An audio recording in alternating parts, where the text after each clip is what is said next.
jërëjëf ci wàllu réalisation bi gannaaw bi ñu jaajëfalee waa régie ak sénégalais yi nga xam ne ñoom ñoo ñuy seetaan rawatina nag ci ajuma ji waaye nag ajuma ju xaw a spécial la ndaxte buñ koy tënk ci émission bi nga xam ne moom la ñuy seet askan wi ak kilifa yi fiy ñëw dafa doon émission bi njëkk gannaaw bi nga xamee ne dañu bàyyeekoo ci weeru koor gi xam ngeen ne ci weeru koor gi dafa may réaménagement yi nga xam ne dañ koy faral di amal ci sunuy programme mu taxoon ba nag émission bi bëroon ba nag tey ji ci ajjuma ji lañ koy tàmbaliwaat su ko defee ñu profité ci rek daal di balu àq ñëpp ñi nga xam ne ay sénégalais lañu ñuy seetaan télévision bi waaye it rawatina émission bi nga xam ne moom la ñu sekk di balu ak ñëpp ñi nga xam ne it jot nañ leen invité ñu teew ci plateau bi teewal fi askan wi gannaaw ba ñu taxawalee émission bi ba léegi it ñu doxe noonu balu ak askan wi yëpp di leen it ñaanal jàmm di ko ñaanal réewum Sénégal ñu fas yéene ko waxtaane tey rawatina ci jamono yi nga xam ne gis ngeen ne ab coow moom moo fi jib coow lango ko wàllu pétrole ak gaz te it mu doonoon loo xam ne bañ ko tàmbalee ak léegi def na ay at ci atum 2012 ba léegi bu ñuy dellu siwaat ci li nga xam ne moom moo lal dossier yi mu dem ba it ci ay signature de contrat dem ba ci mbirum découverte ba ñuy laam-laamee gaz ak pétrole boobu wala pétrole ak gaz boobu naka lañ koy exploité ak ñan ñoo koy exploité ak naka lañ koy njëriñoo mu tax bi am na it ay waxtaan yi ñu fi laloon concertation ñu woote waxtaan donte it waxtaan boobu am na ñoo xam ne am na niñ ko niñ ci demee ak am ñoo xam ne noonu lañ ko déggee yooyu yëpp nag muy jur coow rawatina nag jamono yi nga xamee ne ci ay bés yi ñu génn laataa rek korité bi am na ab reportage boo xam ne mu ngi bànkaaso ci BBC di ab këru taskatu xabaar nekk fële ci réewum tugal Angleterre précisément ñu am gëstu boo xam ne jébbal nañ ko ñi nga xam ne ñooy téléspectateurs yi ci biir àdduna si loolu nag mu am njeexital fii ci Sénégal mu tax ba am ay kuréel yu taxaw ne rek faw ñu leeral mbir moomu it mu am ni ko kilifa yi ngànk réew mi déggee ak ay jéego yi ñu ciy def kon ngir jàngat yooyu yëpp ci ay mbir moo tax ñu dalal ci waxtaan bi te ay kilifa yoo xam ne wàllum doxalinu réew mi moom moo leen soxal te it ñu am ay bànqaas yoo xam ne ci la ñuy yëngu ngir koom réew mi ngir mu jaar ci yoon waaye it ci wàllu politique ñenn ñi am fiñ ci fete ak li ñu ciy def looloo tax it ñu toog ci tey ak ki nga xam ne moo di Samba Tall Sarr nag di consultant di gëstukat maanaam xam-xam màcc ci wàllu ressource minérale lépp li nga xam ne it meññeef la ci wàllu suuf si ak yu demee noonu mu ciy bàyyeekoo muy foreur des minerais lourds et légers di technicien pont et chaussée yooyu yëpp mu xam-xamam màcc jëm ci mbir moomu waaye it dafay bokk ci cadre yi nga xam ne maanaam kilifa yi nekk ci parti réew mi te Idrissa Seck daal di koy jiite mu ngànk fa cellule de communication bu parti boobu nekk responsable politique ca fa nga xam ne moom moo di mexee kon Samba Tall Sarr dalal nañ la ci waxtaan tey bi ñu jaajëfal. waaw Bamba maa ngi lay nuyu di nuyu aussi ñi ma bokkal plateau bi yëpp di nuyu aussi bépp militant ak sympathisant bu parti Rewmi di nuyu tout le secrétariat national de mon parti di nuyu aussi sama président parti di nuyu aussi képp kuy sénégalais ak sénégalaise foo mënti nekk nga nekk ci biir réew mi ak nga nekk bitim réew di ñaan rek waxtaan wi ñu tàmbale ko ci bismillahi rahmani rahim eggalee ko ci alhamdulillahi rabbil alamin amiin ñi nga xam ne dañuy déglu aussi ñu dégg li ñuy waxtaan ak ñoom parce que li ñuy waxtaan fii rek njariñ la parce que li ñu tax di jóg suba ngoon guddeeg bëccëg rek mooy lu ñu mën a def pour yóbbu sunu réew ak ca kanam.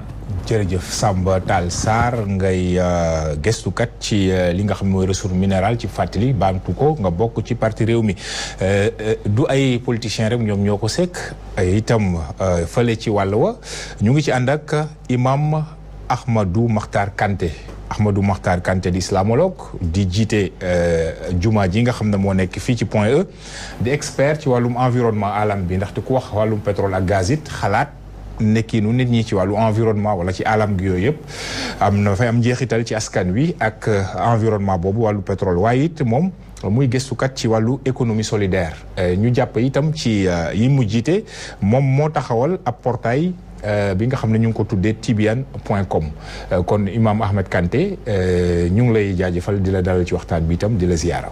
waaw Bamba maa ngi lay ziar di nuyu ñi ma bokkal plateau bi yëpp di nuyu waa Sénégal yëpp moo xam ñu ngi ci biir réew mi moo xam ñu ngi ci bitim réew di wax ne rek waxtaan bi nga ñu woo dañ ciy sawar bu baax a baax te dama jàpp ne dañ ko war a ñeme faram fàcce ko waxtaane ko bu baax bu ko defee fitna du am bu fekkee ni teg nañ ko ci li tubaab di wax en connaissance de cause et en toute responsabilité.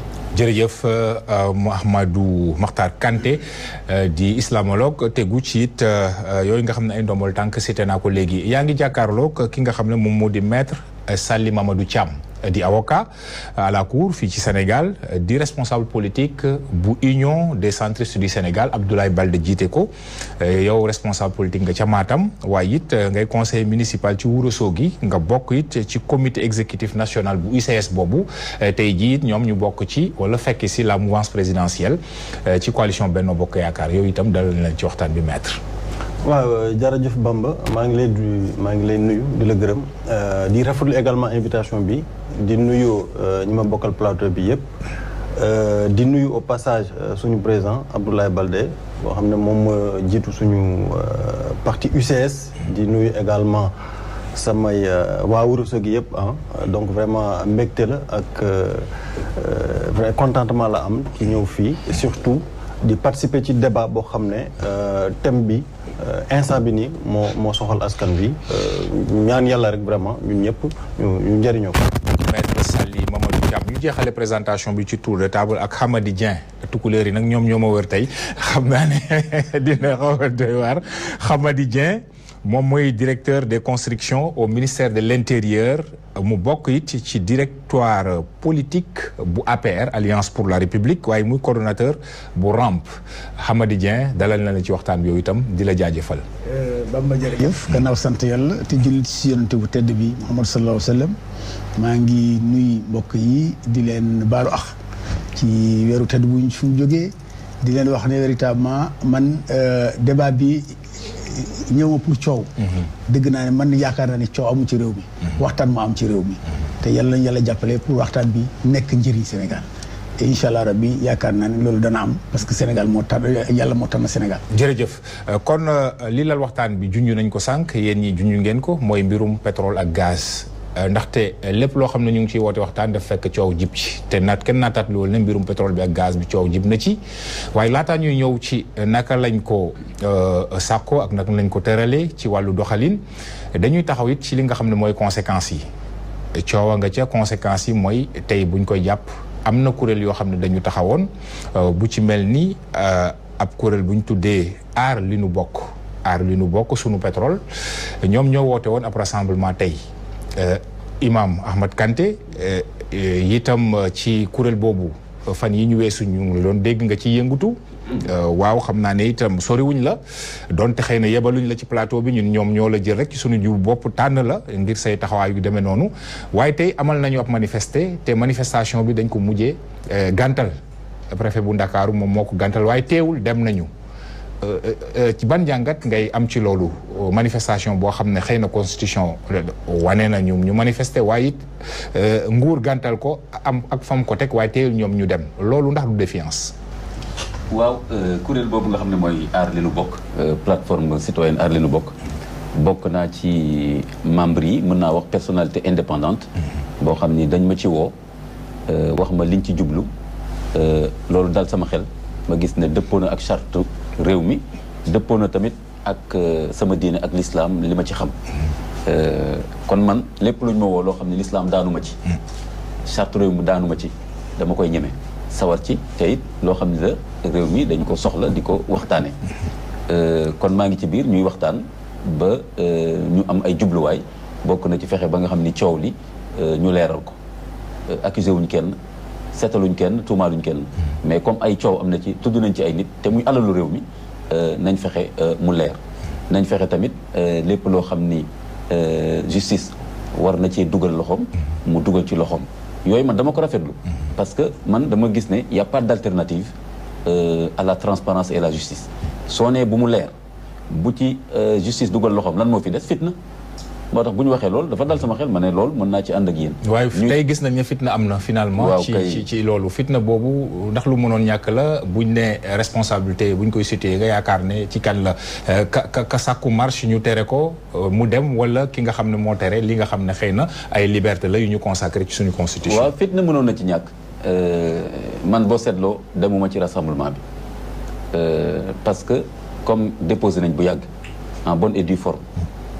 loolu yëpp lu ñu war a seetal la ci réew mi parce que mënuñu chaque fois rek les mêmes choses di passé ñu ci am toujours les mêmes problèmes jàpp nañ kii bàyyil kii gaañ nañu kii daw na fii dugg na fële sànni nañ ko lacrymogène war nañ mën a dépasser loolu stabiliser situation bi ba nga xam ne lu jëm ci ay autorisation ñu xam nañ koy tegee. loolu kan la war askan wi wala nguur gi. nguur gi surtout parce que nguur boo xam ne yaa yore loi yi préfet yi ak yooyu ak administration publique bi ñoom ñoo war a fexe ba nga xam ni loolu war na mën a leer mais da ngay déposer.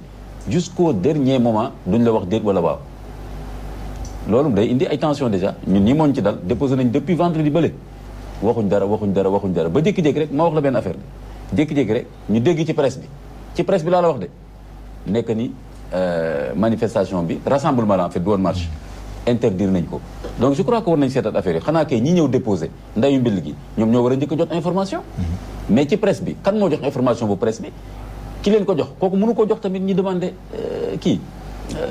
autorisation bi mais xam nga kon loolu jaaduwul rafetul je te dis que ñun c'est le matin bi ñu demee bay installé le commissaire bi ñëw ànd ak ay nit daal ne bu fi kenn installé dara ñu ne ko lu tax mu ne kenn autorisé leen ko ñu ne ko kenn joxuñu notification mu doog a wax ne waaw xaaral ma woo xaw ma kan démb ci guddi woo naa xaw ma kan jotuma ko wax dëgg yàlla Bamba yooyu moom ay yëfu cuune la yoo xam ne war nañ ko arrêté ci réew mi te loolu nag mooy gën a tax nit ñi nekk en tension parce que nit ñi dañu gis ne dañ leen mépriser faale wuñ leen joxuñ leen seen cër bu loolu weesoo bu loolu jiitoo man bi ma gisee ni légaliste la biñ ci waxtaanee ci biir kuréel bi ma ne leen suñ ko autorisé ñu def ko suñ ko autorisé wul jarul ñuy def forcing di dàqante ak ñoom ci mbedd yi parce que rassemblement bi benn activité la ci biir liñ bëgg a def pour lii leer mais man ni ma ko déggee am na ñeneen ñu ko déggeewul noonu ak ñu ma gën a féete xale te tàng deret ñoom ñu ne dañuy dem kon loolu moo indi lii mais kon fitna bi mënoon na ñàkk mais des deux côtés am na responsabilité administrative bàyyi ba au dernier moment fekk nit ñi commencé génne alal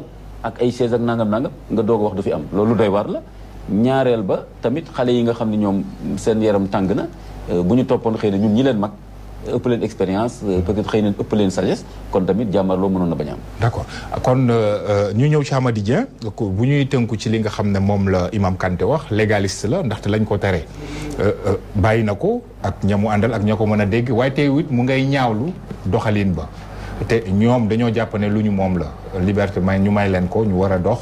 bu dee am na lu leen naqari wala ñu war a rassembler wu yégle loolu ñu leen koy tere ci fi Sénégal tollu tey ndax yaakaaroo ne comme ni mu ko waxee interpellation la ci nguur gi ne ñoom ñoo war a def effort loolu ñu jële ko fi. bon voilà Bamba je pense que question boobu dafa nekk question de légalité yaakaar naa ne am nañu droit manifester ou bien demander à manifester mais am na autorité boo xam ne mooy saytu est-ce que lu ñu laaj ne. compte tenu de la situation parce que réew mi am na ñu ko yore te askan Sénégal moo leen dënk réew mi pour seen sécurité bopp ak seen sécurité alal mais surtout aussi pour def lépp yu nga xam ne lu indi fitna ci réew mi donc ñooñu nag ñooy saytu demande bi xam ne su dee mun na am su dee mënul am. mais ñoom fitna la ñuy saytu wala ñu éviter ko mais finalement fitna mujj na am. non amul fitna amul. tey amul ba benn fitna c'est-à-dire ñu nga xam ne dañu génn yoon. ñooñu lañu tegaat si yoon point final parce que aussi fitna il faut que ñu ñuy xam c'est-à-dire boo defee lu dul noonu ñu ngay génn yoon ne tegal la si yoon yooyu du fitna parce que ñooñu ñu ko def loolu réew mi moo leen jox kattan boobu ensuite bu ngeen dégloo bu ñu doon déposer autorisation bi lan lay wax demande bu ñu nangoo ñu def ñu dem bu ñu nangul ñu dem ñooñu kay waruñu woon sax déposer loolu moo tax dama ne sëriñ bi lu mu wax sagesse am na si mais moom ci njëlbeen bu mu déggee ne ñi nga xam nañu réew mi am na yoon te boo déposé mun nañ la wax ne waaw mun nañu la wax ne déet mais boo commencé par dire buñ ma nanguloo ma dem buñ ma nangul ma dem loolu kay amul aucun respect. donc yaakaar naa ne kan moo wax loolu. dégg naa ci rajo yëpp. communiqué bu ñu def loolu la ñu wax c'est-à-dire le comité nga na nit ñu xam ne ñooy déposé. la plateforme relais dans toutes les radios et les télévisions. ñu ne déposé nañu loolu la journaliste yi wax parce que lu ñuy wax fii yëpp relais journalistes yi dañuy déposé ñu ni nag bu ñu nangoo dañuy dem bu ñu nangul dañuy dem mun naa waat ci kamil dégg naa ko ci rajo benn du ñaar du yoon. donc yaakaar naa ne ay benn wax ko mais position officielle plateforme moom doon loolu. xam nga position officielle bi loolu mënoo ko bind. mënoo ko bind mënoo ko wax mais ñun xam nañu Sénégal fii depuis que le Sénégal opposition bu déposer une demande de manifestation loolu la ci teg xam nañ ko. c'est comme ça que ça se passe. y compris opposition bi nekkoon avant bi jël pouvoir mais opposition Sénégal yi yëpp ñoo benn lañu. ah d'accord. c'est-à-dire yooyu ku ko mun a dissocier. opposition Sénégal yëpp benn lañu. loolu moo tax ci sama njëlbeen kaddu ma ne man ñëw ma fii pour tontu coow. man dama ñëw fii pour waxtaan. c'est-à-dire que su dee nit ñi dañu yaakaar ne Sénégal dañ ko war a pencu waruñu ko pàccu. dañ ko war a ànd waxtaan. fitina amu fa place. c'est-à-dire fitina mooy jàkkaarloo. bëgg nga ma def bëggoo ma def. te réew mi am na ku mu fal. jox ko njumtukaay bu mu war a tey pour teg yoon bi di réew mi ci yoon. te noonu lay doxalee. te noonu lay war a doxalee. jërëjëf Samba Tall Sall ci loolu nga xam ne wax nañ ko maanaam problème mu liberté boo xam ne consacré nañ ko ñii war a ñaxtu am leen naqari ñu waroon dem waaye ñu tere leen teewul ñu dem gis nga la ci mujjee am naka nga ko gisee boo loolu. waaw ni ma koy gisee Bamba d'abord sant yàlla.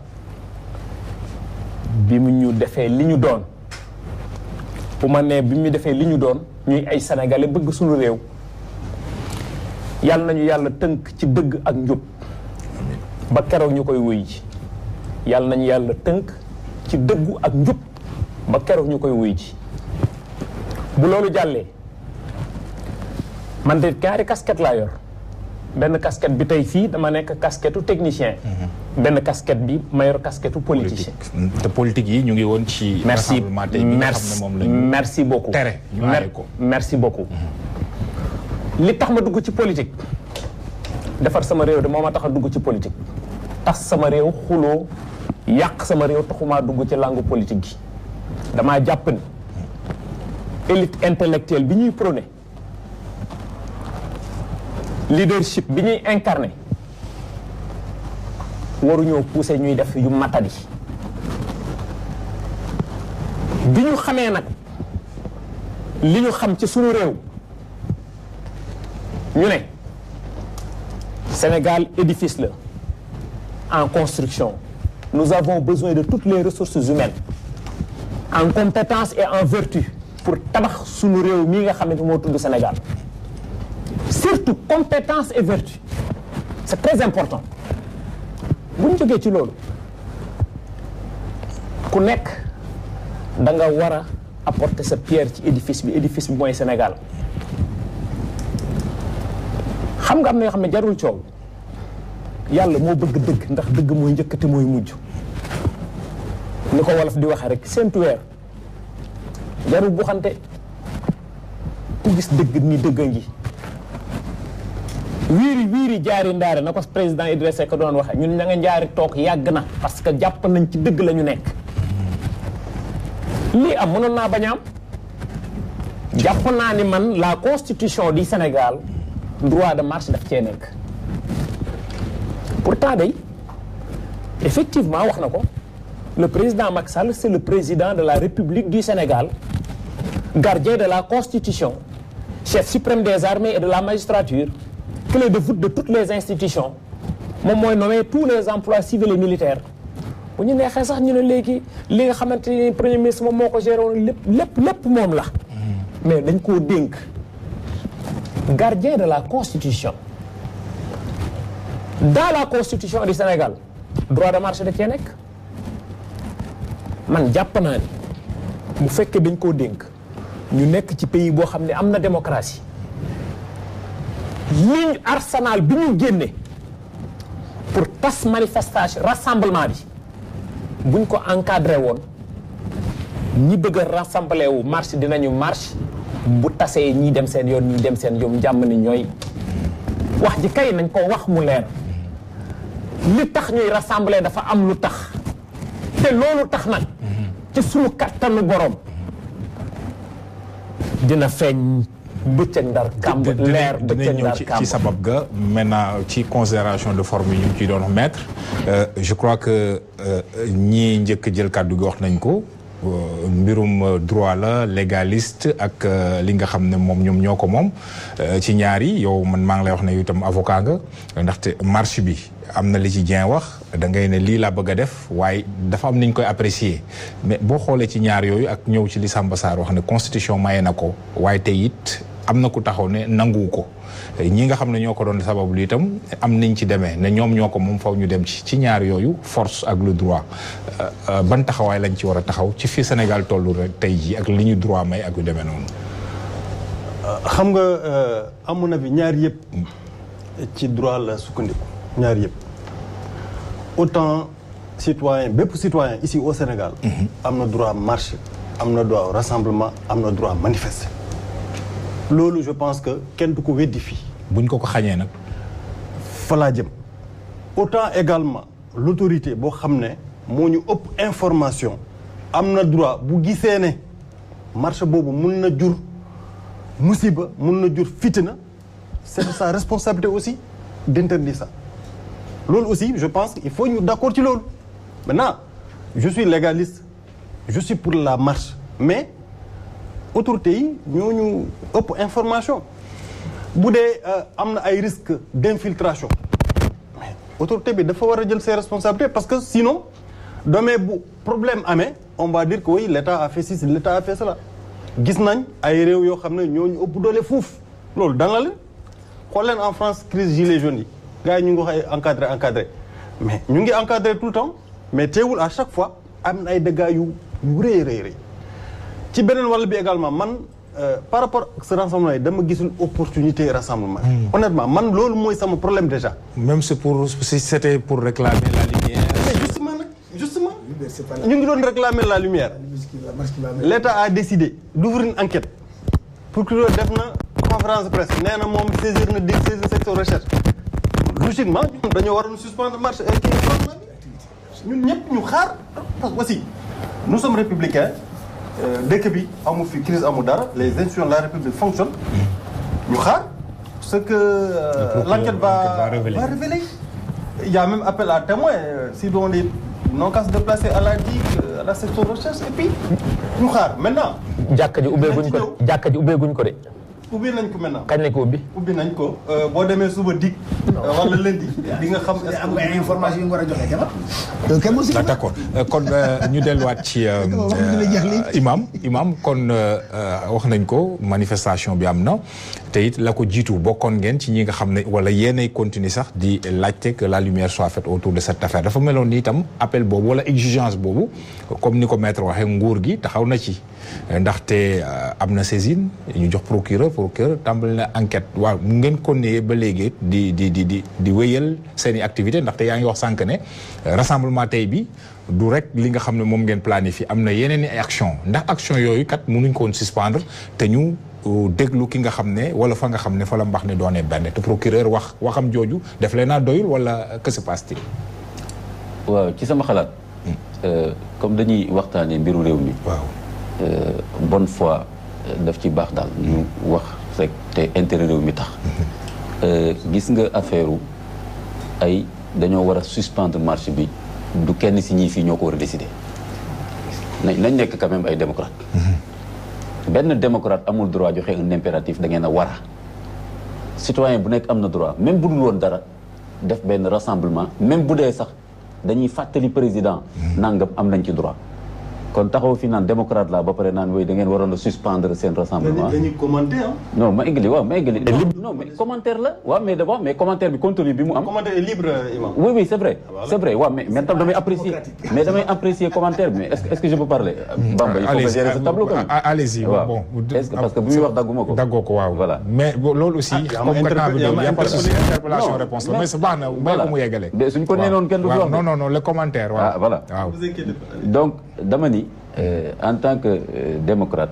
war nañu accepter constitution bi moo permettre citoyens yi ñu def réunion. wala def marche. loolu laa wax ne kenn amul sañ-sañu taxaw naan yéen waratu leen woon def nangam. wala nangam loolu rek laa bëggoon wax. waaw loolu je crois que. kenn maintenant par rapport au propos du procureur façon gi nga xam ne noonu la. léegi ma rappelé leneen jëlee dossier ma rappelé leneen tamit. li may wax léegi bonne foi. c'est-à-dire que tey jii ñi nga xam ne yëpp ñu ngi nekk ci Benno Bokk Yaakaar nekk ci pouvoir bi. man xam nga je suis pas dans la politique. mais quand même damay analyser xool. waaw ñoom ñëpp tey su ma leen déggee ñuy wax gouvernement Abdoulaye Wade bi muy xeex ak ñoom loolu lañ leen doon wax ñu koy bañ.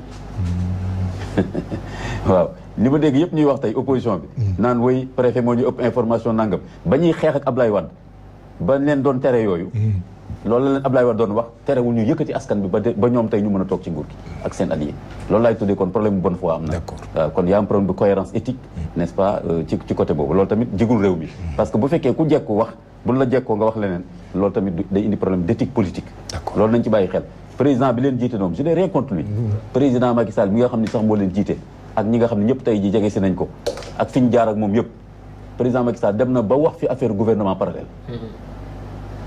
ñoom ñi xam nañ ci dara dem na ba wax fi dinaa def gouvernement parallèle bu nangam et que alors que boobu tam am na benn juridiction bu fi nekk bu wax ne lii ak lii moo war a am kon tey jii discours boobu vraiment féete nguur je crois que warul tax nga wax lu nekk beneen affaire bi mooy que boo seetloo Bamba mais procureur bi sorteem bi c'est pas une sortie spontanée il s'est pas autosaisi ci problème bu toll nii alors que moom procureur bi moom ci boppam génn na ne samay kilifa nee nañ ma ça veut dire que kon ministre bi moo ko ne jógal pour mu jóg a sañ a jóg. loolu nëbbuñu ko quand même. c'est sur la base d'un document boo xam ne. voilà wala yet saisine boobu. maa ngi ñëw non moom laa wax dama ni.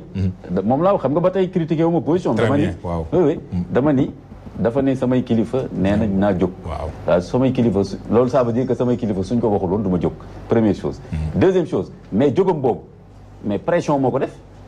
objectivement pourquoi mais parce que quand même Bamba mais dossier bi mi ngi fi depuis 7 ans lu tax mu jóg léegi quand même on ne parle pas des gamins ça fait 7 ans dossier bi nekk fi nit ñi di ci coow ay anciens ministres di ci wax Forum Civil di ci wax ñeneen ak ñeneen procureur musul génn ne dama ciy wax wala mu ne samay kilifa nañ ci wax kon li tax mu génn bi pas mooy que documentaire BBC bi ak sentir la tension au niveau du pays et que les gens maintenant ñu ngi avancer en demandant des comptes par rapport à ce dossier ñu xam ne il faut baisser la tension ci le président génn moi je suis un analyste simple ni le président génn commencer di joxe ay mesures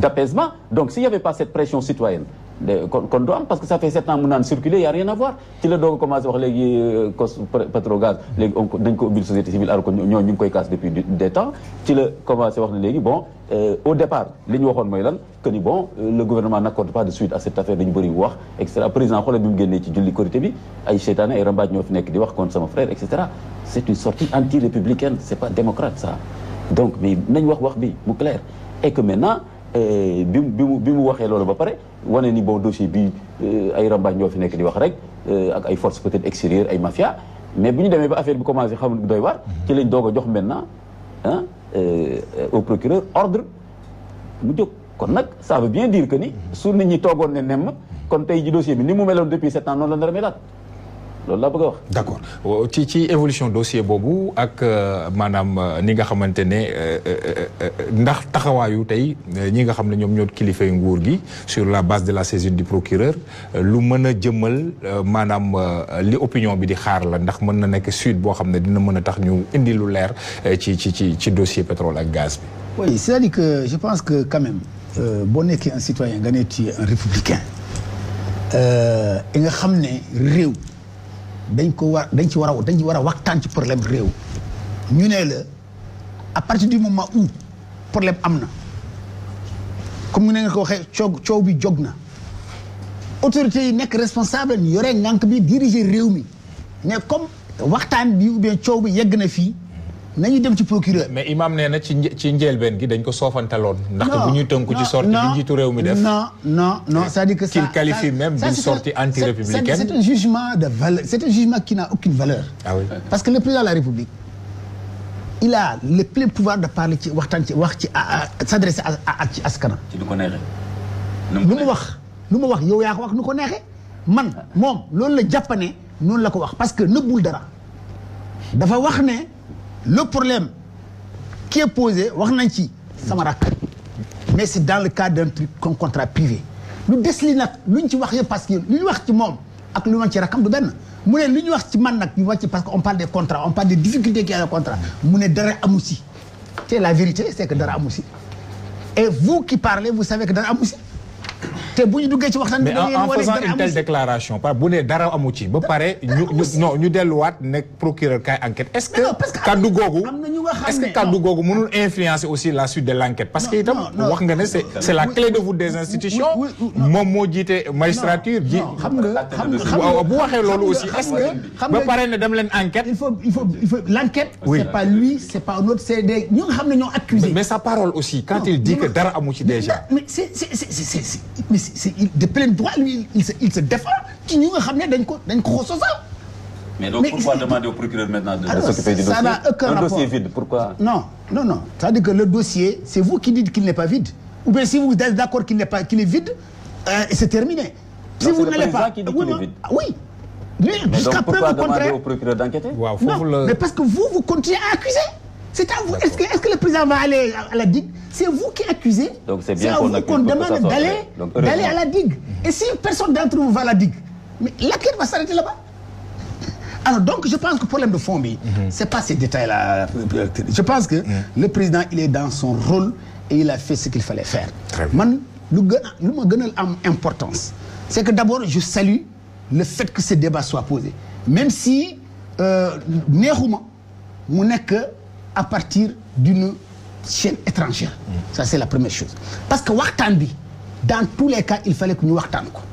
Maintenant lan moo yëkkati waxtaan bi et ban contexte la waxtaan bi amee. Man pour moi c'est ça le plus important. Parce que nekkoon nañ ci réew yàlla jàppale nañu mais quel que soit lu ñu wute ci dans le cadre d'une position politique dem nañ élection on a fait une élection bu leer nañ bu propre bu set fal nañu président kooku dellu woote benn dialogue bu nga xam ne cette question bu ñu wax tey mu ngi ci biir yaakaar naa ne question de responsabilité lu war a am mu di comme waxtaan bi commencé na pour l'essentiel toute l'opposition force politique Sénégal yëpp ñu xam ne Sénégal am na ku baax teew na ci politique bi man bu mu nekkee su dee politique laay def su dee intérêt Sénégal laay seet dama ne kon kay am nañu fu nu mën a waxtaane quel que soit le problème bu mu mënti doon mu mënti quel que soit nu mel quel que soit nu mu jafee mun nañu toog waxtaan comme am nañu fu ñu toog waxtaan te président wax na ko ñu ñëw wuy soo wax nañ ko donc nañu def foofu waxtaanu problème bi surtout que am na leneen lu ci yokk te am nañ yeneen argument peut-être pour ñëw gën a firndeel ne ñun lu ñu xalaat loolu am na yaakaar naa ne foofu c'était le lieu fu nga xam ne waroon nañu waxtaan. D'accord. Mais toog nag di yàq der Sénégal. di yàq der doomu Sénégal. di yàq der responsable ñoo xam ne ñoo ŋànk réew mi Sénégalais ñooy fal ça ne fait même pas encore 2 mois. responsable amuñ ci benn responsabilité pour mu répéter ñi nga xam ne ñoo jiite réew mi nga yaakaar ne ci. ba responsable mais président yàq na deru Sénégalais mu ne rambaaj ak seytaane ñooy wax te ñooñu wax ay Sénégalais lañ. may ko imam te man maa fi gën a mën a tontu. waaw Dieng ci loolu. waaw amuñ ci benn responsable ci yàqum der boobu. c'est-à-dire que yàqu der kan. réewum Sénégal bi. mukk au contraire défense Sénégal daanaka bu doon ci dellu suwaatee toutes les dispositions qui ont été prises parce qu'on parle de pétrole. Wow. Toutes les dispositions qui ont été prises avant même que exploration bi ñu mun a gis benn indice qui indique qu'il y a du pétrole. Toutes les dispositions ont été prises et ça continue d'être prise aussi. Alors maintenant bu ñu duggee ci affaire bi man je suis pas un technicien du pétrole. Waaw. Mais je pense que c'est la dimension politique qui m'intéresse. Parce que le président de la République il est élu à partir d'un suffrage universel, il a des missions très claires qu'il a très clairement définies. Et ensuite, ce secteur-là, il le connaît parce que loolu la jàng. Kenn mënu ko jox, personne ne peut lui donner. Mënu ci def erreur. Non, erreur benn affaire la. Mais erreur kay sans erreur kay waru la indi dispute. Juumte waaw. Juumte waru indi dispute. Mais na fekk nga nangu ko aussi. Mais bi fan juumte bi fan la. waaw moo tax kay man moo. Mais kenn warul juumte. Très bien. Parce que nga fekk contrat ñu signé ko pare. Que ce soit le contrat, que ce soit le décret nga fekk signé wu pare dans la continuité de l'État après une expertise donc dossier ñu xam ne xam nga lan mooy pétrole nga bañ la répartition nga rectifier répartition bi nga ne man bugguma 42 58 la bugg nga defar ko signé ko continuer le travail def ay teg ay garde-fou en octobre 1913 nga dem ITE ñu nga xam ne yow yaa yóbbu sa bopp ñu poser la ay conditionnalités nga respecter toutes les conditionnalités ba après 2 ans ou 3 ans fu ñu war a apprécier ku nekk lu mu waxoon est-ce que def na ko. tu es parmi les 4 pays du monde yu nga xam ne dañu ne yéen jaar ngeen yoon def ngeen lu war a def kan moo mun a dellu foofu su dee bëgg nga si réew su dee dëgg nga bëgg nga ne kii dafa jubal ou bien kii dafa def lu noonu. d'accord kon loolu dégg nañ ko bon moo Sarr balaa may ñëw ci yow damay ñëw ci waaw ma ñëw ci maître ndaxte itam li ñu wax noonu mooy saisine bi déjà loolu quand même c'est par voie judiciaire wax nañ ko waaye it bu dee dañu jébbal procureur li nga xam ne moom ne ko leeralal te leeral boobu am na kàddu yu ci jiitu bu ci mel ni ki nga xam ne xëy na ndaxte ñoom aar li ñu bokk taxaw nañu dégg naa leen ci conférence de presse naan ki nga xam ne tudd nañ ko ci reportage bi moom moo di Aliou Sall du ma ne rak ko président de la République du seen interlocuteur ci mbir mi seen interlocuteur mooy njiitu réew mi le président de la République xam naa dinañ ñëwaat ci lu tax ñu wax loolu kooku nga xam ne ñiy laaj ñu leeral moom la ñu gis moom la ñu yaakaar ne moo war a leeral bu taxawee ne lii comme ni mu ko waxee sànq ne mbir mi daal dara amu ci dëgg amu ci ba pare procureur liggéeyam nar ci tegu du jafe. gisuma lu ci jafe. gisuma lu ci jafe c'est-à-dire que nit aussi bu ñu la tuumaalee je pense que il faut aussi qu'on te reconnaisse le droit de dire que amul mais ça ne veut pas dire que yow yaay atte wala enquêteurs yi nii même bu la yóbba à la barre la première question qu'on te pose li ñu la toppee ne est-ce que am na ou amul loolu la ne tu es libre de dire que am na ou amul n'empêche ki koy atte wala kiy enquêter day def liggéeyam n'est-ce pas dëgg naa fii gars yi di pourquoi le procureur attend des instructions c'est-à-dire que aussi être républicain c'est se conformer à la loi aussi loolu aussi c'est important. xaar ba BBC yëkkati mbir mi ñu ciy doog a wax. oui yàgg na. gis nga le procureur de la République. ñi ci mel ni Sonko bind nañ ci livre ak ñi ci mel ni Samba Sarr yàgg nañ toog ci plateau bi aussi waaw yooyu yëpp. je disais que être républicain c'est se conformer à la loi. Il y a un principe fondamental qui gouverne les parquets, c'est l'opportunité des poursuites. Le procureur, il a l'opportunité des poursuites. Du Macky Sall, c'est dans le code de procédure pénale. C'est pas parce que yow da nga bëgg mu ubbi une enquête qu'il est obligé, non. Il a l'opportunité. Moi, apprécier l'opportunité de poursuivre ou pas. Donc c'est la loi qui lui reconnaît ça. Qu'il s'appelle Serigne Bassirou Gueye ou qu'il s'appelle pas dans l'opportunité. Il a reçu l'ordre du pouvoir de. Foofu laa jëm boo ma kii rek sànq yaa ma ne maa ngi lay dagg mais cette fois-ci yaa may dagg. D'accord. Donc il a l'opportunité des poursuites. Rappel la rek du dagg daf lay. Voilà. fàttali. La deuxième chose, c'est cette même loi qui permet au ministre de la Justice de lui donner des ordres de poursuite. D'accord. Où est le problème? Oui, le problème si vraiment on est républicain, on est légaliste.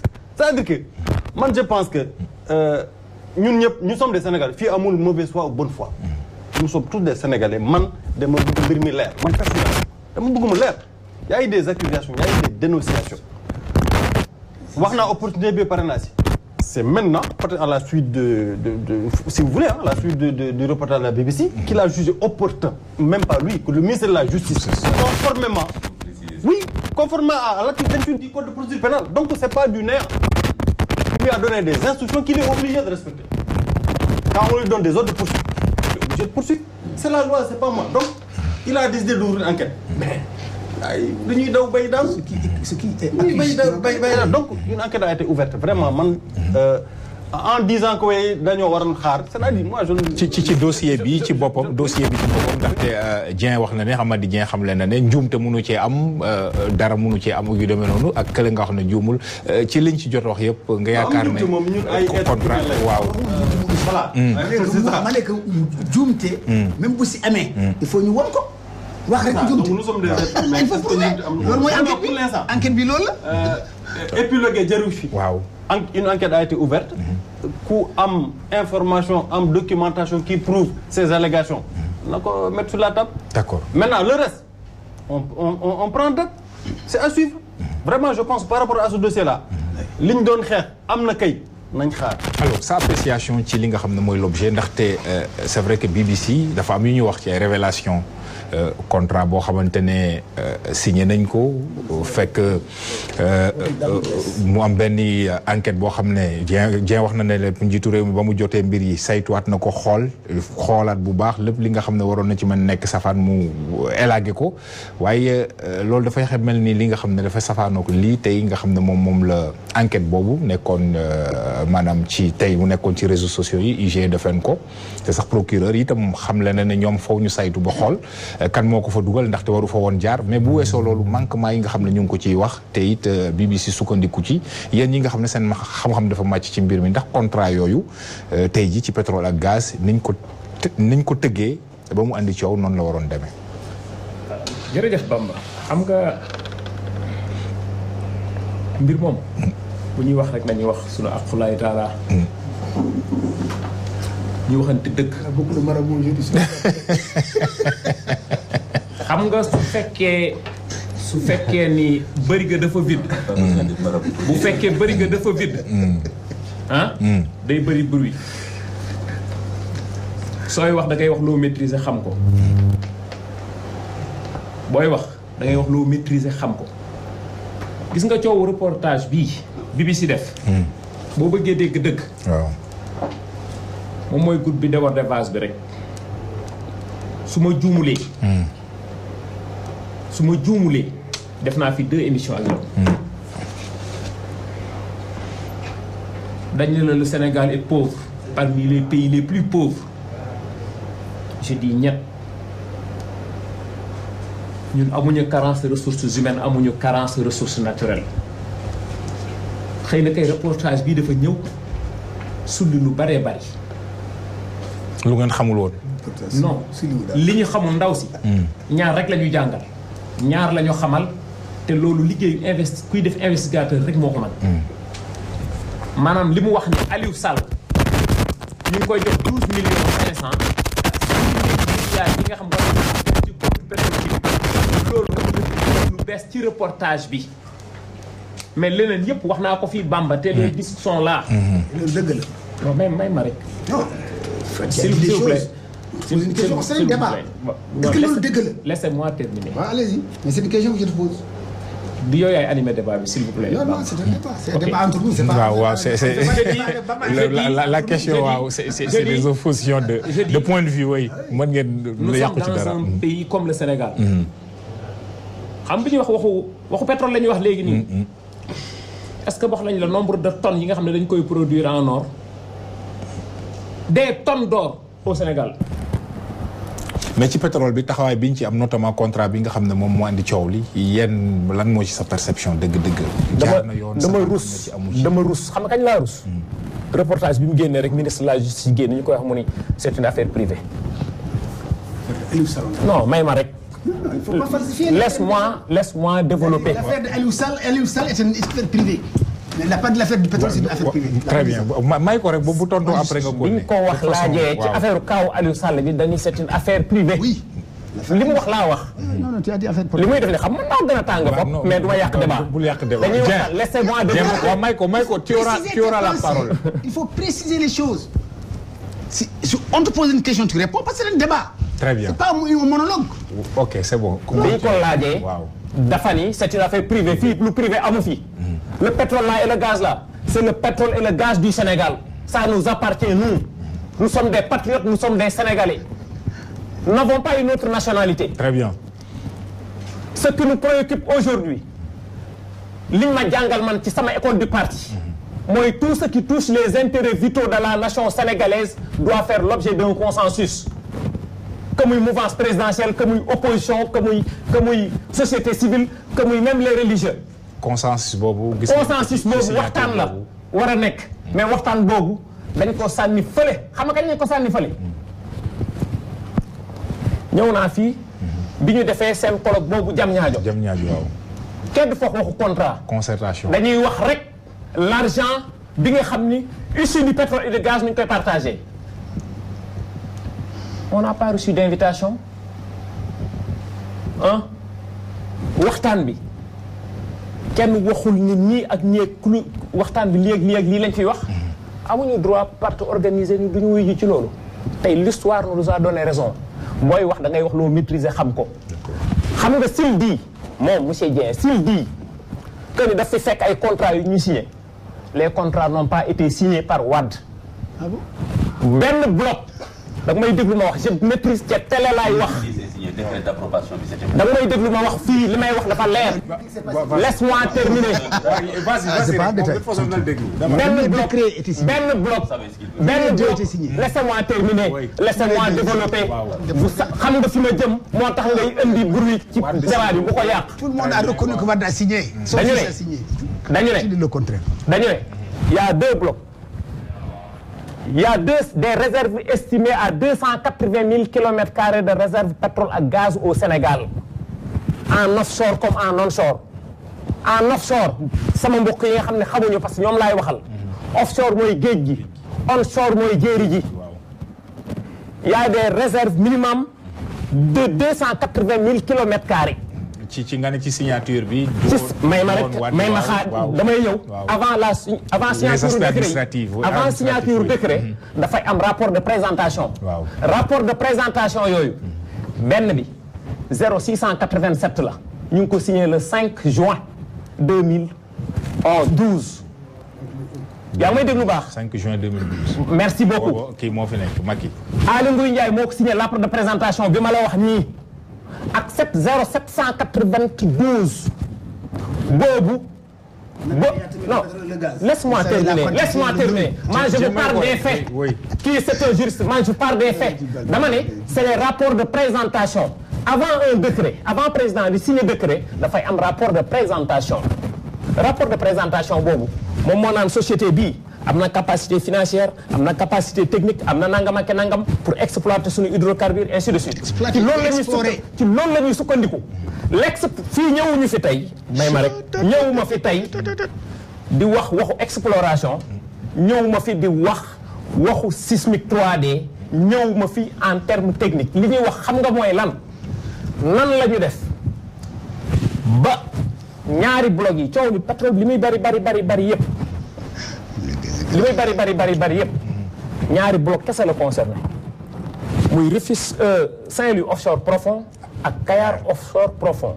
Rufisque bokku ci onshore Saloum bokku ci sud bokku ci Sangomar bokku ci dañ ne la ñaari bloc yi nga xam ne tey moo indi coow lii ci reportage bii ndaw si def ñaari décret présidentiel la 596 2012 596 ak 2012 597 yooyu ñaari décret présidentiel président Macky Sall moom moo ko signé. D'accord ñu ni la benn bloc mënta am ñaari signature président yaa ngi may déglu bu baax la signature du Sénégal aujourd'hui kenn kot rek dong moo ko yor muy le président Macky Sall moom rek moo am habilité def décret présidentiel joxe suñu bloc bu pétrole léegi nag dafa am lu nekk ci biir li Sénégalais di posé xam nga mooy lan quelqu'un qui est de l'extérieur un Franck Timis créé société am tudde ko Petrotim ñu ko ubbi le 19 ma créé wax la ko le 19 mars 2012 lañ créé société bi fële ci Île Caïman bu la nga bit yaa ngi may déglu bu baax ñu wut société d'écran ici loolu code moo koy maye société bi ñu créé fii xam nga lan la nu mu tudd xam nga ko Petrotim Sénégal société bi ñu koy créé statut bi société anonyme unipersonnelle au nom de Aliou Sall unipersonnel au nom de Aliou Sall Petrotim boobu muy société d'écran bi nekk fii mook marraine bi nday ji mooy Petrotim Limited moom la ñu jox ñaari bloc yi ma la wax ci décret 2012 596 ak 2012 597 ñoom ñu jël ko Petrotim boobu laa wax de transféré 90% yi le 3 juillet 90% yi la jël transféré ko société bu ñuy wax Timis Corporation te Petrotim ki ko moom mu ngi tudd Franck Timis ki moom Timis Corporation mu ngi tudd Franck Timis question bi sénégalais yi njëkk a ëlëmlu xam nga mooy lan ñuy xalaat nag di yëngu ci mbir mi di ci gëstu li ñu njëkk posé seen bopp question xam nga mooy lan xam nga loolu mooy lan nan lay moome lii moom lii ba pare jëlee lii fii di ko transférer fii. D'accord. ba pare nag léegi. 90% yooyu nga jël ko nga ni Sénégal yow les contrats sont là ah nga ni yow Sénégal yow ki la représente mooy Petrosen 10% la am nga téye 90% yi nga jël 60% et je pèse bien mes mots ci télé laay waxee nga jël 60% transféré ko la société américaine Cosmos Energy. jël 30%. jël 30% récemment développé jël 30%. jox ko BP. xam nga boo nekkee courtier pour courtier. fan nga mës a gisee courtier buy am 90% des parts ki moom am 10%. il faut qu'on soit sérieux. D'accord, question. Nous parlons avec les Sénégalais. On verra ci loi bi ndax loolu la. courtier koo nga xam ne deful lan ban travail la fi def. non ban travail la fi def. non il faut il faut pas tromper les Sénégalais. Ahmad dañ ci ñëw ci yow ci Jumette. Ahmad Kanté spécialiste quand même il faut pas le comme un ignorant. ci lan ngeen sukkandiku man maa ngi koy wax sànq ba itam ngeen ne mbir mi reportage bi non Dieng d'accord Samba Sarr tu peux pas tromper les gens. Dieng non bàyyi ko mu wax xalaatam après yooyu itam nga wax sa xalaat. je crois que bu ñu defee noonu. je vous parle des faits. oui des décrets des rapports de présentation. très bien. tout ça le gouvernement l'a révélé. Personne n'est ignorant ici. Dieng ok. Est-ce qu'on peut revenir on revient sur laissez vos personnes s'il vous plaît. Dieng ñu delluwaat ci waxtaan bi donc man maa ngi doon wax ne imam yéen a ngi doon wax ne parce que Aliou Sall wax nañ ko cité nañ ko ci du ma wax sax le frère du président de la République mais Aliou Sall. wax nañ ko fii waxaat ko. te itam yéen a ngi doon wax ne du doon seen interlocuteur njiitu réew mi mooy seen interlocuteur ci fan ngeen sukkandiku wala itam lan ngeen di viser véritablement en disons indiquant le chef de l'État Macky Sall. waaw loolu boo xoolee depuis discussion bi ñi ko posé fii yëpp muy ay forum civil muy Sonko muy Abdou Mbaye et cetera. Sénégal yi ko fi posé ak tamit BBC bi mu ñëwee. day wane ni ndayu mbill gi ak tamit charte réew mi sax day wane ni ndayu mbill bi c'est le président parce que c'est le président quand même qui signe n'est-ce pas qui fait le décret d'approbation. la preuve mooy que ça ne bougeait pas ba Macky Sall ñëw bi mu ko xoolee nangu ko signer sur le champ donc ça montre bien que ça montre il y a un problème. Dieng bàyyi ko mu yëgale bàyyi ko mu yëgale bàyyi ko. grave y a pas de souci demal ñu nangoo ko noonu c'est bon. alors c'est un débat. donc Macky Sall laalu ko wala immédiatement foofu nga toll woon. voilà. et d'ailleurs ñoom président Macky Sall. voilà et d'ailleurs moom ngay dégg ñoom ñëpp sax moom la ñuy wax que ni d'ailleurs ça introduit le rapport de l'IGE. parce que ñoom seen bopp ñu ngi koy wax. ba ci suba Alioune Diouf Sarr ci RFM matin ñu ngi ciy dellu si et cetera donc je les prends au mot. n'est-ce pas que effectivement Macky Sall ci boppam bi mu ñëwee dafa xoolaat affaire bi ne lii mënuma ko signer en l'état donc ça veut bien dire que moom moo am prérogative pour vraiment def le décret. pour que dina am loolu je crois que vraiment c'est pas discutable. c'est clair dëgg lu ñu bëgg coow quand même. c'est clair suñu amul ay base nag duñ mën a discuter de façon vraiment constructive. alors kon loolu moom c'est clair su ko signé wul woon def wala soit ñoom dañ naan la Macky dafa xool affaire bi ne pourcentage yi baaxul wala mu jàpp ne que numérotation bi et cetera bon de toute façon ça veut bien dire que il a quand même eu le dernier mot sur la signature. alors léegi discussion bi foofu la nekk les gens considèrent que les conditions d'attribution de ces contrats Franck Timis sont problématiques parce que simplement il y a un point de vue qui considère que il n'était pas conforme à la loi par rapport à ses capacités financières techniques et cetera donc loolu yëpp effectivement il faut le clarifier pourquoi Franck Timis malgré ces incapacités-là et ces incapacités-là ne sont pas subjectives elles sont dans le rapport de l'IGE donc du man Kanté ma un rapport que le chef de l'État n'aurait pas reçu voilà n'aurait pas reçu un rapport qui visiblement gêne beaucoup le pouvoir parce que au départ on voyait un peu c'était beaucoup plus de déni un peu que ce rapport-là n'existe pas et là jusqu'à ce qu'il est sorti une communication très nébuleuse autour du truc pour dire que ce rapport-là en tout cas etc mais finalement on se rend compte que le rapport existe et que le pouvoir le reconnaît puisque si le pouvoir lui-même dit que on ne l'a pas reçu. ñëwal ci wolof waaw kon rapport boobu bataaxal boobu nga xam ni dafa am solo lool rapport boobu. parce que loolu moo lay wane ni président comment wax na nañ ko seetal mbir mi. kon loolu mooy wane encore rek ni moom mooy signé parce que bu fekkoon dafa ñëw rek ne baax na nañ dem kon kay du soxla loolu. te kon nag léegi rapport IGE bu amee wax dëgg yàlla nekk fi naan.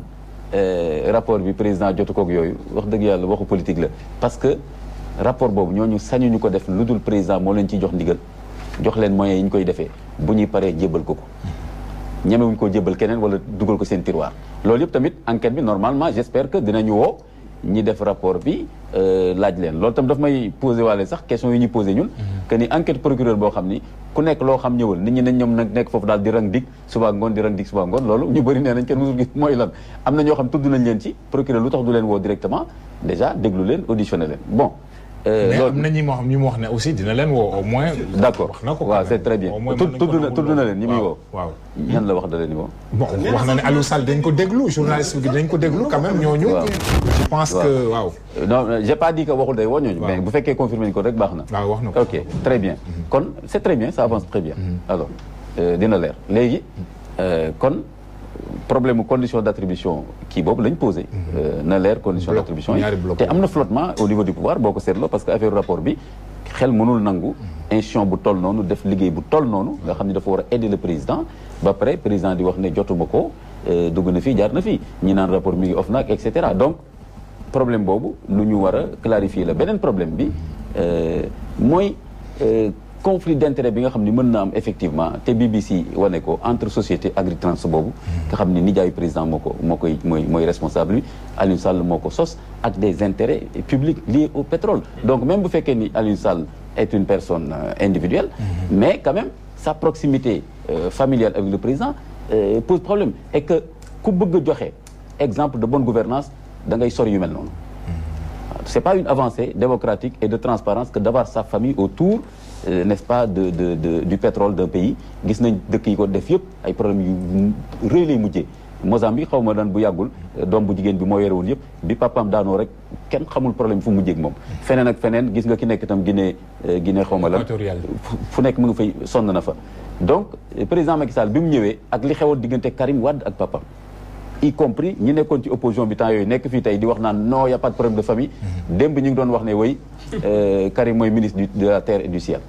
et que dañ ko jox lépp et que nangam ak nangam kon on s'attendait à ce que le président Macky Sall éviter proximité familiale boobu nga xam ni moo indi tey ji ay problèmes yoo xam ni day tax ñuy douter ci ne tey ji Franck Timis su mënee am vraiment les contrats jusqu'à preuve d'enquête de façon on peut dire vraiment illégale non conforme pour une raison amul ay capacité et cetera les gens sont effectivement fondés à soupçonner que c'est le lien familial moo tax te day documentaire bi da koy wane moo tax Aliou Sall mën a décrocher signature bi parce que documentaire bi loolu la wax léegi bien sûr il faut enquêter pour ça. même si lui il affirme qu'il a les compétences ndaxte moom it wax na ko ci conférence de presse bi moom Aliou Sall. waaw non waxuma sax ci compétence bi waxuma sax ci voilà wax na am na compétence bi mais loolu tamit enquête bi dana ko wane mais donc affaire Agritrans boobu donc bu ko defee transaction boobu entre Franck Timis ak Aliou Sall donc ak proximité famille boobu ak BBC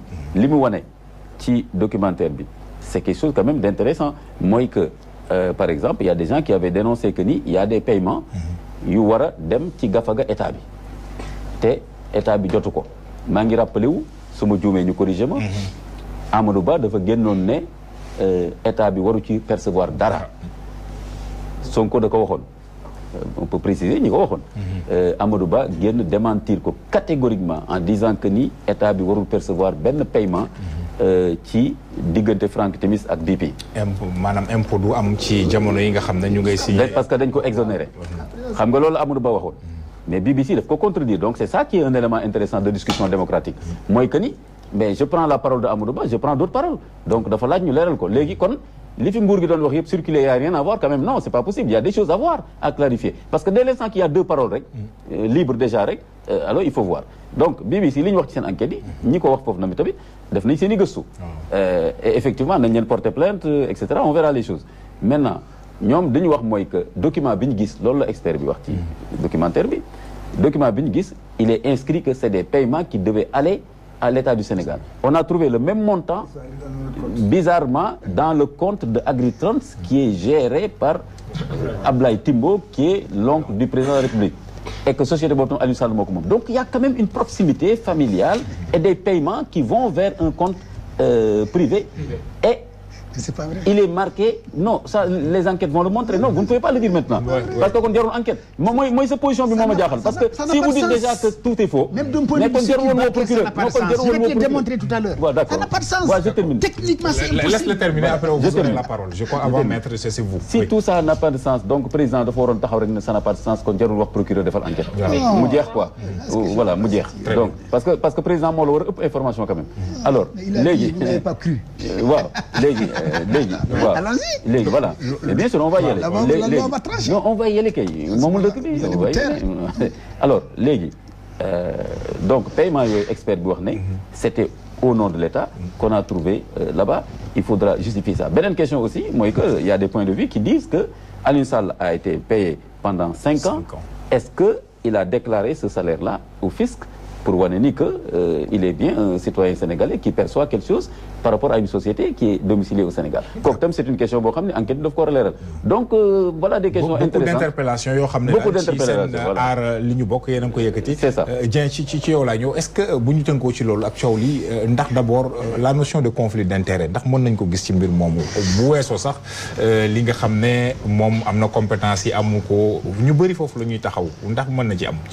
c'est-à-dire que merci Bamba, je vais commencer par là en termes de compétences. Mais Aliou, il est compétent pour tout parce qu'il a un diplôme dans plusieurs domaines.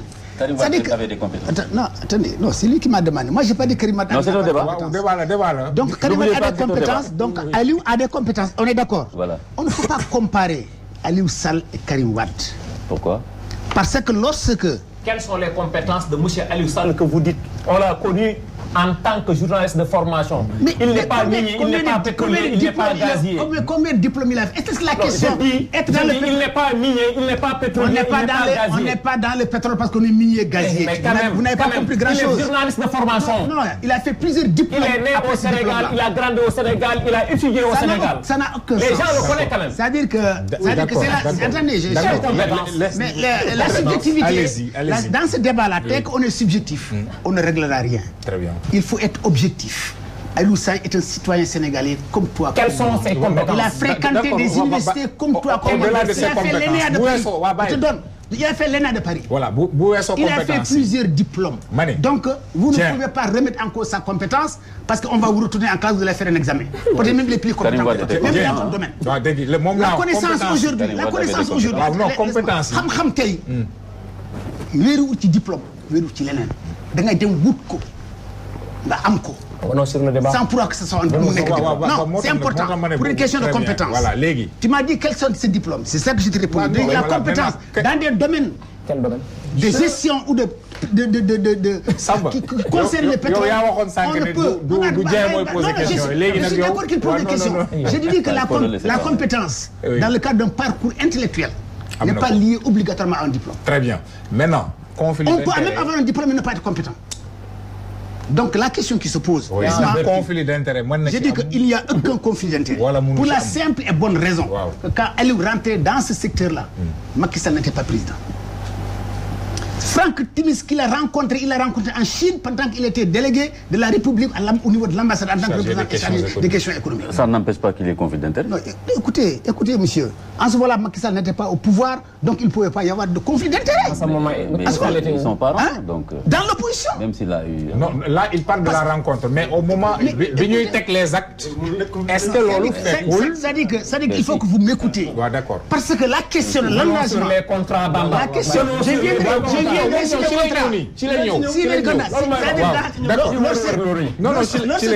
ne veulent pas que le débat soit clair. Lorsque Aliou Sall s'engageait, vous avez posé des questions. Je vais répondre. Très bien. Lorsque Aliou Sall s'engageait dans le pétrole, son frère n'était pas président de la République.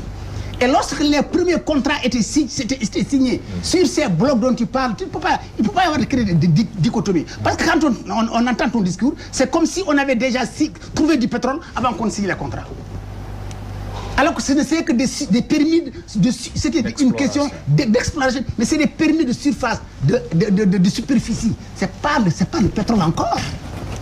Et l'engagement qui a été fait, que ce soit par Timis, que ce soit par Timis, engagement, c'est un engagement de partage de production au cas où Et dans ces conditions, tous les contrats, ça c'est pas le Sénégal. Dans tous les premiers contrats, les premiers contrats intéressés par Abdoulaye Wade et son fils. Contre-signé par Wade ou par Macky Sall? Non, c'est-à-dire que non, c'est-à-dire que contre-signé. Contre-signé, non, il y a le contrat, il y a la concession et le contrat et le décret. Il faut différencier les choses. Oui. La concession était signée, le décret était signé, mais pas numéroté. Donc c'est pas effectif. Donc pas effectif. Donc c'est pas effectif. Mënoo def dara tant que amoo numérotation bi. Écoutez, il faut écouter. Mënoo def dara ne signifie pas que le contrat n'existe pas. Oui. Le contrat, il est là, on ne peut pas le remettre en cause. Si on le remet en cause, le Sénégal a des droits à payer à celui pour lequel on a résilié le contrat. Oui, mais donc on peut le remettre en cause en payant les droits. Alors, non, justement. Tout dépend de est-ce que jaral na. On a payé combien? 75 milliards. Pourquoi diligenter une enquête? Si c'est sûr qu'il ne faut pas le remettre en cause, pourquoi mobiliser une enquête de l'IGE? Non, tu as parlé de la sagesse du président. Directement. Tu as pas ça, il faut être honnête et être mathématiquement logique. Toi, tu as reconnu quand il est venu. Il a remplacé un président qu'il a combattu et qu'il a gagné. Quelle que soit la signature, étant donné que ce n'est pas encore validé. C'est pas encore signé, c'est pas encore dans le journal officiel. Mais il a le droit, c'est un devoir de regarder et de commanditer l'enquête. De commanditer l'enquête. Arrête-moi, mais tu sais qu'il peut commanditer l'enquête, recevoir un rapport et ne pas en tenir compte. Merci beaucoup. Il est libre. Mais qu'on peut voir ne pas remettre en cause. Non, je n'ai pas dit qu'il ne peut pas remettre en cause. Je dis qu'il est libre. Quand vous parlez de rapport, il peut recevoir un rapport et ne pas suivre. Donc il y a un rapport. Le problème c'est que dafa def rapport signé avant. C'est toi qui parles de rapport. C'est que dafa signé avant rapport bi di ñëw. Non, c'est-à-dire que si on ne s'écoute pas, vous serez. C'est-à-dire que vous. C'est les jeux. Non, moi je ne sais pas si c'est un rapport. Je ne sais pas. Attendez, je veux dire. Je ne sais pas si le rapport est commandité par le président Macky Sall. Je ne sais pas s'il a reçu le rapport. Et je me demande la question que je me pose, comment on a déclassifié le rapport pour qu'il tombe dans les mains d'autres? C'est cette question qui est posée. C'est cette question qui est posée. Vous mélangez tout. Non, vous mélangez tout parce que ce que vous dites. Parce que dès l'instant que nous la question, si le rapport existe, si le rapport est supposé qu'il existe, qui l'a déclassifié? Le procureur travaille à cela. C'est ça qui est posé. Donc la question. C'est-à-dire que quand, par rapport au président et par rapport à la décision, le rapport peut exister et que le président n'en fait pas. Revenons sur les contrats. Alors, il faut qu'on soit d'accord. La convention a été signée par Abdoulaye Wade. Le décret a été signé par Abdoulaye Wade, il n'a pas été numéroté. Donc le président de la République avait la possibilité de regarder et de vérifier. Et il l'a fait parce qu'il a changé de clause. Et la clause la plus importante en termes de contrat, c'est le partage. Le partage dans la négociation que le Petrosen avait fait avec l'entreprise, mais c'était 42-59. Alors l'intermédiation. Il est venu. Attendez, il faut que laisse-moi. Il est venu, il a refusé. Et je dis c'est l'aspect le plus important parce que lu ñu mënta wax c'est lan la ñu am ñoom la ñuy am. Tout autre débat est un débat frileux. Bamba. Le code pétrolier dit que Sénégal moo opté modèle 98, le code 98. Le Sénégal moo opté modèle de recherche de partage de production d'hydrocarbures. Du ci Macky Sall mi c'est le code de 98. Donc le n'oublie pas que ni dafa ñëw réviser ay clauses. Il n'a pas révisé les clauses. L'angle du code de partage, le partage c'est un mot. Le contenu du partage c'est un autre mot. Monsieur Sarr, tu mélanges beaucoup de choses. Le débat c'est pas seulement le contenu du partage, c'est le conflit d'intérêts. Moi que Franck Timis travaille avec son frère. Non, on n'est pas arrivé là-bas. C'est une logique de réflexion. Non, ils ont parlé. Je suis prêt qu'ils me posent des questions, mais qu'ils me laissent répondre à leurs questions. D'accord. Non, merci. Tu as refusé de répondre. Tu n'as répondu à aucune de mes questions. Moi, je réponds à toutes tes questions.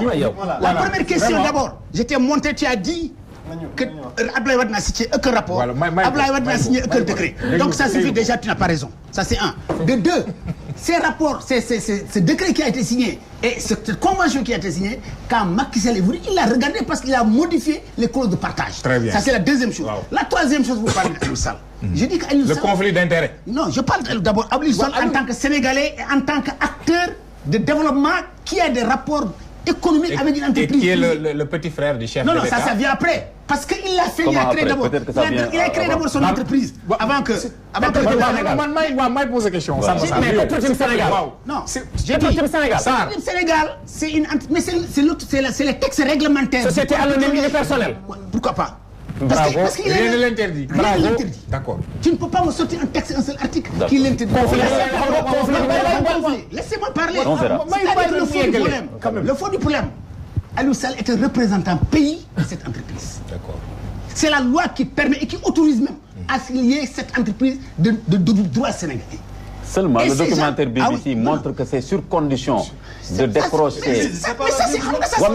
Non, mais c'est un document. On parle de loi, on parle de la volonté de BBC ou de la volonté de monsieur, je ne sais pas quoi. Non, mais je parle d'un document. Il y a des accusations. On dépasse les débats. Si on ne prend pas objectif, on ne réussira pas. Il ne faut pas fuir le débat. Moi, je suis dans le débat, c'est toi qui es hors du débat. Sur les contrats. Non, on est au niveau Comment vous avez fait pour que ça tombe dans les mains de Franck Timis? On est au niveau d'abord d'Aliou Sall, c'est réglé. Aliou Sall, il est propre comme neige. Personne ne peut rien l'accuser. Et d'ailleurs, moi je pensais qu'en tant que Sénégalais, une entreprise étrangère vient de révéler le salaire. Le salaire est discret de quelqu'un. Alors que dans ces structures-là, dans le pétrole, tu as vu des gens qui ont 3 fois son salaire et qui ne font pas peut-être comme lui, qui n'ont même pas les qualités. Qu'est-ce qu'ils ont fait pour le Sénégal? Qu'est-ce qu'ils ont fait sur le pétrole au Sénégal? Mais l'argent qu'on paye. La plupart des Sénégalais vivent dans la pauvreté. Mais c'est toi qui m'as posé sur l'argent que Franck Timis paye à Aliou Sall. C'est pas l'argent du Sénégal, monsieur. Pardon? Ça c'est grave. Ça c'est grave de considérer. Quoi? L'argent que Franck Timis paye à Aliou Sall, c'est pas l'argent du Sénégal. Comment ça, il est le produit de quel travail dans quelle entreprise, dans la structure de l'État, cet argent provient pour qu'on paye à Aliou Sall. Est-ce qu'Aliou Sall a déclaré son paiement? Incidence sur pétrole et gaz. Alors, benn question moo koy posé rek mooy. benn question moo koy posé toutes les questions. mooy Franck Timis ci ñaari bloc yi yëpp ban liggéey la ci def. Oui, ça veut dire que la question qui se pose. Je suis en train de douter. Est-ce que tu es spécialiste de la question? Parce que quand même, dans le rapport, dans les contrats pétroliers, dans les contrats pétroliers, On peut s'écouter. c'est-à-dire que le code pétrolier du Sénégal, dans sa première phase, est un code incitatif. Ce code, il a existé depuis quand? Il y a eu le code de 1960, le code de 1982 et le code de 1998. C'est le récent. Non, laisse-moi, je te dis. Okay. Il y a eu une évolution. Venons sur les contrats. Laisse-moi m'exprimer, tu ne peux pas m'obliger dans mon raisonnement. Moi, j'ai une logique. Moi, je suis mathématicien de formation. Allez-y. Moi, je suis dans une logique. Donc, arrivé en 98, Oui. même aujourd'hui, il y a un nouveau code, non? Oui. Pourquoi? Parce que nous avons changé de statut. C'est voté quand? À chaque fois. Mais il est de 24 février. 24 février, j'ai donné la date. On l'a voté. En procédure d'urgence. Donc, voilà. Ça a été en procédure d'urgence. Non, c'est-à-dire que... Non, c'est Non, c'est-à-dire que ce que je veux te dire, le code, il a été voté par l'Assemblée nationale. C'est l'Assemblée du peuple. Mais la réflexion, non. C'est pas la procédure qui est importante. C'est le processus qui a donné c'est bon, Samba. Pour conclure, non, c'est qu'il sait qu'il n'a pas la vérité. Il sait qu'il est... Nous parlons avec le peuple. Non, il a posé des questions pour éclairer la lanterne, mais tu ne veux pas qu'on éclaire. Là où je vais conclure. Oui, très bien. Comme ça, c'est que je suis d'avis et personne ne peut l'enlever. Et on veut des preuves. Oui. Aliou Sall, il est propre comme neige. C'est un citoyen sénégalais. Chacun d'entre nous doit le défendre. Parce que ceux-là qui sont en train de l'attaquer, tout ce qu'il dit, c'est... Non, c'est pas fini. Deux. Toutes les insinuations du BBC se sont révélées fausses. Se sont révélées fausses. Parce que même dans la déclaration de patrimoine, Aliou Sall a déclaré son salaire. Allez à l'OFNAC. Dans sa déclaration de patrimoine. Il a fait une déclaration de patrimoine. Ah oui. Ah oui. Ah oui, l'OFNAC, allez-y. Il a déclaré son salaire. Voilà. Il a déclaré son salaire pour dire qu'il n'y a rien de caché. Il est transparent et clair comme neige. Troisième chose, je finis. Oui. Laisse-moi. Troisième chose. S'il vous plaît. Je pense que tous les contrats qui ont été signés sont balancés dans le site de ITE. Ensuite, tous ces... Arrêtez l'enquête. Arrêtez, monsieur, laissez-moi parler. Tous ces contrats obéissent à notre code pétrolier, obéissent au code de façon générale qui encercle et organise la question du pétrole dans sa phase première. Très bien, d'accord. Maître, ci coow li yëpp ci contrat yi la. signature bi ku ko signé kalum ko signé Petro-Tim am na droit wut intermédiaire amu ko au-delà des compétences ci loolu ndax véritablement am na ci. non gis nga Bamba moi je pense que coow lii du contrat yi. coowul du contrat yi de. ah oui non. kon pour yow contrat yi. yëpp non coowul du loolu gis nga man je me suis posé 2 questions. Première question bi moi je me suis dit et si Franck Timis n'avait rien trouvé est-ce que ce débat allait se poser. parce que aussi.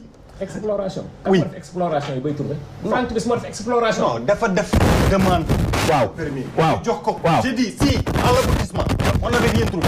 mais moom moo non déglu ma rek xam nga yow da ngay mais constitution c'est venu à cause de lui. ma ne. parce que aussi ci contrat am la commencé. et constitution c'est venu à cause de lui. waaw session de contrat moom la gars yi waaw mais est-ce que ci condition yi. waaw c'est très clair et très transparent. donc moom première question boobu la posé. la deuxième question. si c'était quelqu'un d'autre pour Aliou Sall. est-ce que le débat allait se poser. man je suis pas venu ici pour défendre Aliou Sall. waaw mais.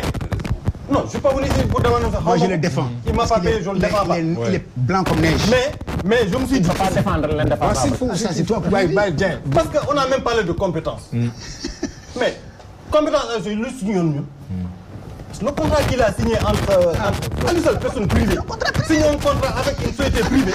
s'il est compétent ou pas lu signé woon ñun. même s'il est le frère du président de la République. non est-ce que foofu parce que ñii foofu lañ gis ne vraiment xëy na bu doonoon keneen. ci conditions yi nga xamante ne moom la. on a soulevé beaucoup de questions. oui parce que aller jusqu'à soulever remettre en cause les compétences Aliou Sall. comme si loolu Franck Timis la engagé. si Franck Timis décide de. non mais Franck est avec l'État du Sénégal. loolu bu ko fàtte. non non Aliou Sall kenn n'a rien à voir avec l'État du Sénégal. principal de la société civile ak d'autres font même au-delà des compétences Aliou Sall, c'est les compétences même et les capacités de conformité de Franck Timis pour avoir accès à ça. C'est surtout ça.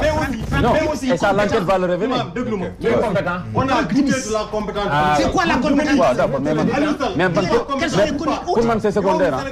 Maître, Lolo, je suis d'accord avec toi. Voilà, très bien. Je suis d'accord avec toi. Je suis d'accord avec toi que Lolo c'est secondaire. Si Franck Timis a engagé un incompétent, c'est son problème. Là, je suis d'accord avec vous, Maître. Voilà, donc il y a beaucoup de manipulation. Ne vous inquiétez pas, on sera d'accord avec vous sur la vérité. Il y a beaucoup de manipulation dans ce dossier. Quel beaucoup de manipulation? Beaucoup. Manipulation, moi là. Peut-être il y a un peu. On peut croire aux Sénégalais. Parce que moi, je comprends les intérêts. On fait croire aux Sénégalais qu'Aliou Sall est intervenu après l'élection du président Macky Sall. Alors que c'est pas vrai. Ça c'est un. Deuxièmement. Non, avant et après. On a dit qu'il est intervenu. Il est là. Oui, c'est-à-dire que Aliou Sall était là. Bamba, attends, ça ne s'exclut pas. Aliou Sall, le fait qu'il soit avec Franck Timis avant l'élection de son frère, c'est une chose. Le fait qu'aussi qu'il puisse avoir de l'influence après l'élection de son frère, c'est deux choses qui ne s'excluent pas. D'accord. Non, c'est-à-dire que vous parlez d'influence. En toute logique. Comment vous pouvez quantifier l'influence? L'influence, c'est quoi? C'est l'enquête qui va le montrer. Deuxièmement, c'est l'enquête qui va le montrer. Le contrat dont on parle. On va voir, il y a des documents qui vont le montrer. Contrat. BBC dit qu'il y a des clauses de conditions. Je vais y revenir. Mais en droit, dans la corruption, le contrat, il y a décret d'approbation. Il ne faut pas mélanger les choses. Le contrat, Abdoulaye Wade m'a signé, Abdoulaye Karim Wade m'a signé. Le contrat. D'accord. Très clairement. On dit en première année, le contrat c'est la loi des partis. C'est pas rien, hein? Parce que les gens ils font semblant de dire que oui affaire bi yëpp ci décret bi la commencé. Non, c'est pas conforme. Oui, mais maître, tant que décret d'approbation, je suis d'accord. Il peut pas user. Il peut pas user de ces contrats. Il faut préciser ça aussi, maître. Mais est-ce que d'accord, mais maître, li ma la bëgg a laaj foofu. Maître, li ma la bëgg a laaj foofu. Admettons que ce raisonnement signé le contrat bi, mais moo signé le décret d'approbation. Tey jii bu ci manquement amoon. Waaw. Est-ce que mënut a engager sa responsabilité? Mais ça engage sa responsabilité. Ça engage sa responsabilité. C'est lui qui a. Et à lui seul d'ailleurs. Politiquement, la ñuy tudd Karim Wade ak Abdoulaye Wade, mais maintenant ñoom la. Il y a aucun manquement justement. Vous n'avez pas signalé un seul manquement. Ah oui. Le décret d'approbation, l'État a signé un contrat. Oui. Le contrat c'est la loi des partis. D'accord. Pour signer un contrat, il y a des obligations. Absolument. Beaucoup exécuté mais fallait même contrat. Ce n'est même pas devant les juridictions sénégalaises. C'est un arbitrage. Pour dire. D'ailleurs, condamnation internationale. Maintenant, moi, le président de la République, il a fait une option. Parce que si on remarque, on dit oui, il n'a pas tenu en compte le rapport. Mais le contrat a été approuvé avant le rapport. Dans les tenir compte un rapport qui est intervenu après. Et dont on même remet. Mais si le rapport n'avait aucune utilité pourquoi commanditer un rapport. On n'a pas dit que... non man waxuma rapport na aucune. ah maître yow tamit. li ma xam Il parle li ñu de rapport. constaté. Il parle du c'est que le rapport du contrat. a été. Moi, je parle de rapport de a été l'IGE. approuvé avant le rapport. Donc on ne peut pas tenir logiquement dire que pourquoi il n'a pas tenu compte du rapport. Mais l'approbation a été faite avant. Après le Quel rapport? Avant le rapport de l'IGE. Maître, vous parlez, voilà. Bamba. Avant le rapport de l'IGE. Le président a signé, le président Macky Sall a signé avant le rapport de l'IGE. Mais mon commandité rapport, c'est ça le problème? Même de l'approbation de ces contrats. il y a un rapport. Non. Bien sûr. Le rapport est Mais il a signé avant le rapport. Maître, comment expliquez-vous qu'il signe avant le rapport?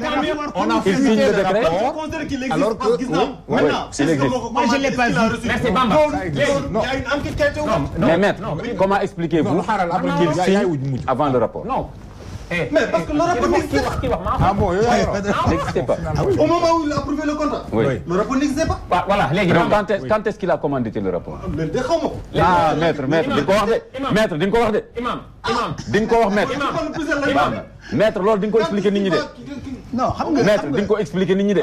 Mais sëñ bi... Un président qui commandite un rapport de l'IGE. Oui. Quand on regarde... est-ce Non, qu'il ma est- eggali, est-ce non. qu'il est- Maître, bàyyi leen ma eggali. Non, c'est très important. Et Bamba, dama bàyyi ma expliquer. Parce que tout le problème est ici. Waaw. Ça, ce que vous dites là, c'est le ça n'engage que vous. Non, je parle pas de l'ASCAS, je parle du rapport. Je parle de l'ASCAS. Non, l'ASCAS. Le rapport ne parle pas... je peux continuer. waaw mais bien finalement duñu fi jëlee dara waaw. nee na mu ne ce rapport là s'il existe. qui n'a pas été commandé par le président. Une enquête a été ouverte. Donc yow Mais c'est comment qu'on fait le rapport. Eh, maître, attends, le rapport est- Mais sauf que maître aussi l'enquête ne se base pas sur l'existence ou non. si du non rapport. la section il y a eu 2 enquêtes ouvertes. Parce que le procureur li mu wax ci conférence de presse bi dafa ne ki ko dugal ci fi nga xam ne mooy internet yi. non def naa du nekk loolu rek. Donc, non, attends, non. loolu la ñu war a jàpp Bamba, la question fondamentale. La question fondamentale, xam nga c'est quoi? Bamba, la question fondamentale, même une minute rek. C'est que maître reconnaît qu'il y a un rapport de Mais l'IGE. gis naa ko loolu. D'accord. Non, je termine, maître. Ouais, je termine. Non. Est-ce que c'est le rapport Non, de dépassez l'IGE? l'espace boobu. Non, maître, il y a un rapport de l'IGE. léegi Quels sont les IGE qui ont fait l'enquête? Mais attendez, c'est connu, les deux noms sont connus. Les deux noms des deux personnes sont... Mais ils doivent pouvoir Attendez, Très bien, léegi Bamba. Manipulation bi c'est de dire que le Sénégal a perdu entre 9 et 12 milliards de dollars. Ça, Quand même, ça c'est gros. C'est pas exact. Non mais c'est des royalties entre 2 sociétés, des prévisions sur 40 ans. Non, je vais expliquer ça, Bamba. Comment dire? Non. Même Je vais expliquer ça. le Sénégal a perdu 12 milliards de dollars. On peut le dire d'une certaine façon. Je vais expliquer. Maître, ok, imam. xam nga li may wax foofu man. Samba li may wax foofu noonu. Maître, c'est bon. gis nga le reportage de Potentiellement, on a BBC. perdu quelque chose qu'on aurait pu ne pas perdre. Non. gis nga le reportage Maître, loolu may leen ko. gis nga le reportage de Oui. gis nga le reportage de BBC. BBC. Ouais. gis nga ExxonMobil mooy xool sont parmi les majors que muy moom que muy BP. gis nga bu fekkee ndaw si reportage bi mu def dafa diffameel BP waaw. ci reportage bi waxuma la moom BBC ci boppam mooy am problème est-ce que dégg nga ma baax. waaw maa ngi lay dégg. non man damay waxtaan ak ñi may seetaan. temps bi nag sóoraale. Merci beaucoup parce que on est à 2 minutes. est-ce que dégg nga ma baax 3 heures jot na. ci kaw loolu. sinon sa idée yi du yegg. man je défie quiconque. waaw dama ne. li ma wax dafa clair te dinaa ko wax fu nekk. di nga ko wax fële ci procureur. non may ma rek vous êtes prêt à aller. non parce que nee na ku bëgg a témoignage nga may document na nga ko dem di nga dem. dafa ndànk dama lay expliquer rek. waaw man sama wax day leer. waaw xëy na ñi xamul dañoo xamul moo tax ñuy wax nii. mais dama ne. Il y a deux rapports de présentation qui ont été signés par Aly Ngouille Ndiaye. Il y a 2 rapports de présentation qui ont été signés par Aly Ngouille Ndiaye. Le 687 et le 792. Sur les rapports de présentation ak Franck Timis mooy Petrotim. Sur la base de ces rapports de présentation. wolof. ci base du rapport de présentation yi nga xam ne Aly Ngouille Ndiaye moom moo ko signé. ci la ñu génne ñaari décret présidentiel 2012 596 ak 2012 597. ñu signé ko le 19 janvier 2012. signé par Macky Sall. mais kon bu leen ni décret awul. non kenn waxul loolu. kenn waxul décret kon tey mu am ci pétrole bi non may ma rek. waaw ku am ci pétrole bi waaw. coow bu mënti am ci pétrole bi wax nga ko léegi. moom nangu na ko coow bu ci mënti am ak lu que muy ñu gagné wala ñu perte ci. am na ci responsabilité wax na ko. d'accord beneen bi. wax ci xam nga mooy nan la ñu def. nan la ñu def Franck Timis ñoom ñu du la ko wax. moom mi ñu jox suñuy décret. mu ànd ak Aliou Sall. suñu décret ça c'est pas la parole de net. mu ànd ak Aliou Sall. suñu décret ñun suñu pétrole ak suñu gaz laa la wax. ki ñu représenté muy Petrosen 10% lañ ci am. ñaar ñooñu ñoom ñoo jël. lan la ñu am 60% jox ko Cosmos. jël 30% jox ko bii. ça c'est dans la phase d'exploration. dans la phase d'exploration. technicien xam nga mooy lan. Franck Timis ak Aliou Sall. dañoo def exploration. ba def ay données sismiques 3D génneel ñu ni def nañu lii liggéey nañu lii nañu wax. amuñ droit céder seen waaw non defal ndànk rek. est-ce que amuñ droit céder seen may gale. juridiquement may gale. yoon may na leen ko. non dama on est légaliste on l'est pas. leur donner koo xam ne yow xam nga da nga ni léegi bu leen neexoon président bañ a signer contrat bi nga xamante ni ma nga tàmbalee ci Ablaye Wade. waaw mun na koo saytu xool. bañ ko approuvé. bu xoolee. xam ni kii amul capacité financière et technique. pour exploiter notre hydrocarbure. bu ko neexee du dellu ginnaaw. lu tax mu foncé continuer. mais loolu dégg. d'accord ce que tu as dit là c'est ça la question. ce que tu as dit là c'est ça qui n'est pas vrai. mais loolu aussi dafa xaw a ëlëm nit ñi. bu dee waaw bu dee. y a 3 points yoo bëggoon clarifier. benn bi mooy que point de vue yi may wax. yi tax justement ñu war a enquête. waaw mooy que Franck Timis même su fekkee ni par exemple maître dit que am na droit céder contrat am. mais le problème c'est que d'après les points de vue moi je suis pas expert en droit. c'est que c'est la société elle-même qui doit avoir les capacités.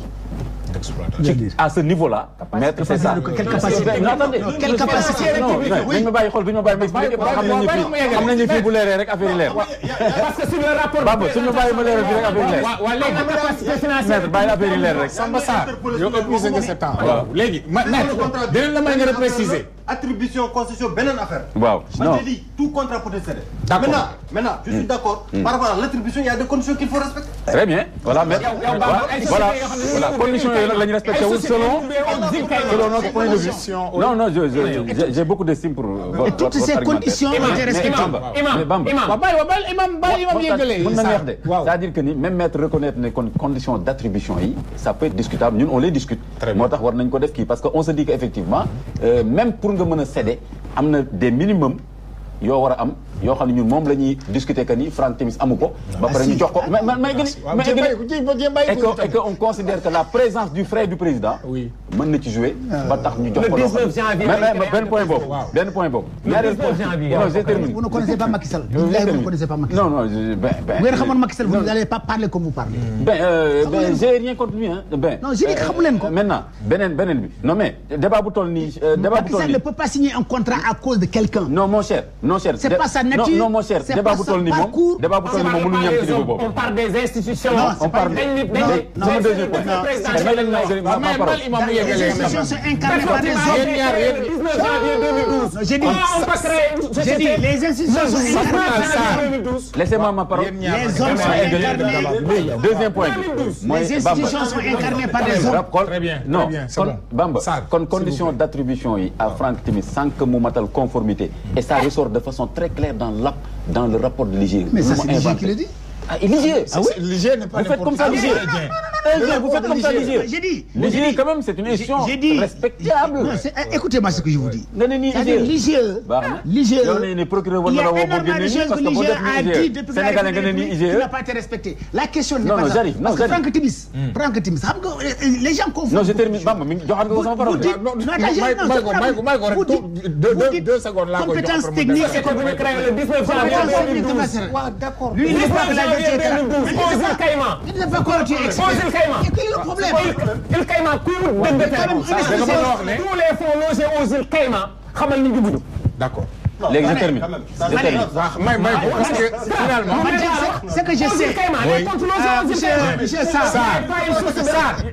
Sarr il faut affaire nga bëgg affaire bi leer. Il y a pas une source de transparence. pas que les sources affaire bi leer. non yéen a bëgg leer la confusion. gars yi mais il semble que tu racontes tout ce que tu dis tu n'es pas d'accord avec la loi. tu n'es pas d'accord avec la justice. delloo imam moo yoroon kàddu gi imam nga ne waa sa fondement bàyyi imam bàyyi parce que Samba Sarr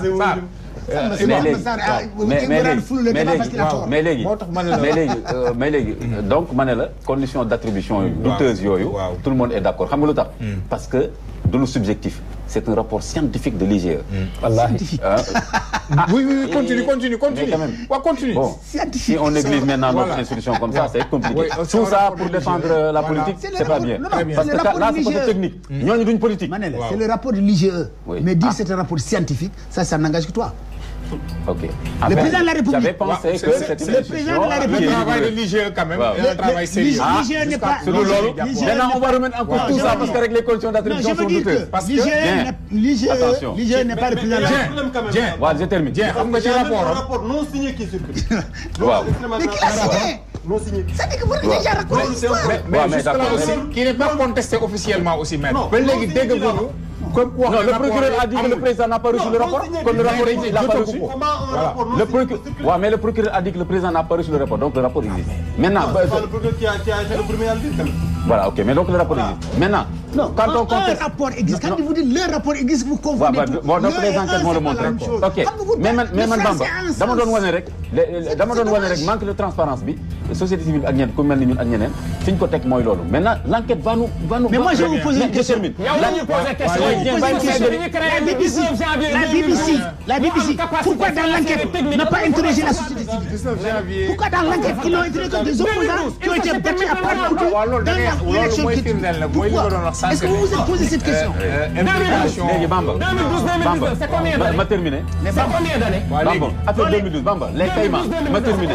Les paiements, BBC montre que, je ne dis pas c'est vrai, l'enquête va le montrer, qu'il y a eu des paiements au nom de l'État du Sénégal qui sont retrouvés dans Agritango. C'est des questions yoo xam ne très bien, c'est des questions qui se posent. On est arrivé au terme de ce. Tu sais que ça c'est un non-sens. Qu'un virement bancaire de l'argent frauduleux ñu jaaree ko circuit bancaire ba mu yegg ci compte bancaire fekk xaalis bi c'est de la corruption. Très bien, très bien. Samba Sarr jërëjëf ñu joxante loxo. 90% maître Sali Mamadou Thiam ñu joxante loxo. Amady Dieng merci jërëjëf. Mais c'est un courtier efficace. Sanka joxante leen loxo jërë ngeen jëf kon ñu joxante rendez-vous vendredi prochain pour un autre numéro ñu ngi leen di gërëm di leen sant bu baax a baax di gërëm toute l'équipe technique qui nous a accompagnés jërë ngeen jëf merci.